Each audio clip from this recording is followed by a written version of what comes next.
ते ही कहा, हे रानी, तुम्हारे गर्भ से एक बेटा जन्म लेगा, लेकिन वह तुम्हारी मौत का कारण बनेगा।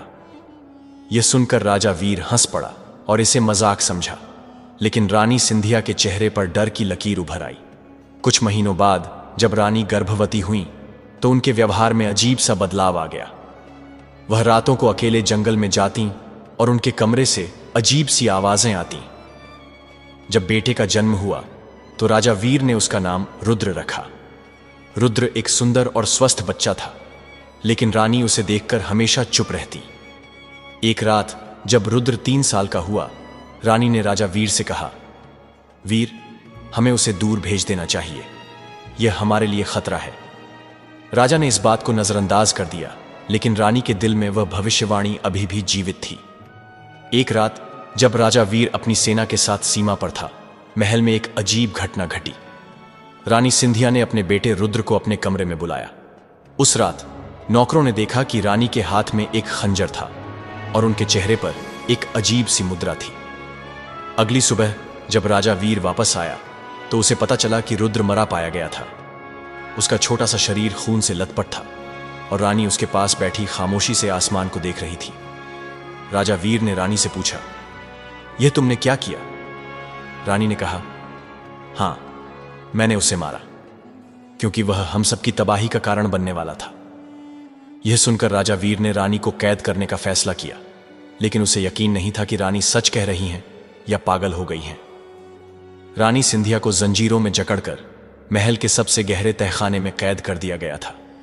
वहां रोशनी का नामो निशान नहीं था, सिर्फ दीवारों से टपकते पानी की आवाज और रानी की सांसों की मध्यम गूंज सुनाई देती थी।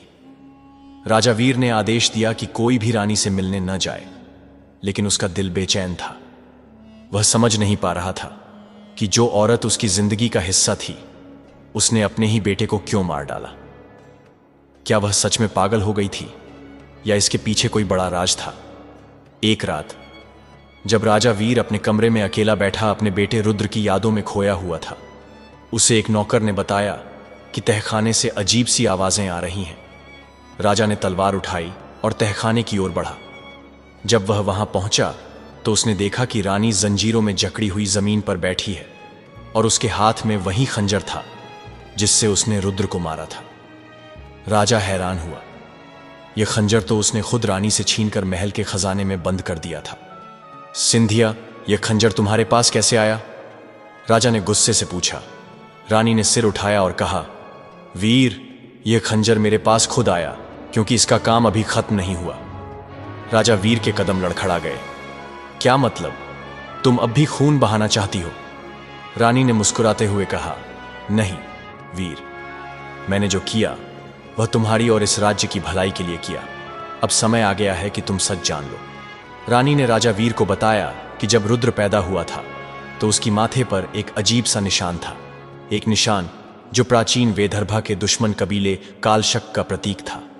रानी को शक हुआ कि शायद यह कोई संयोग नहीं है। उसने राजा से छुपकर एक पुराने जादूगर से मुलाकात की जो जंगल में रहता था।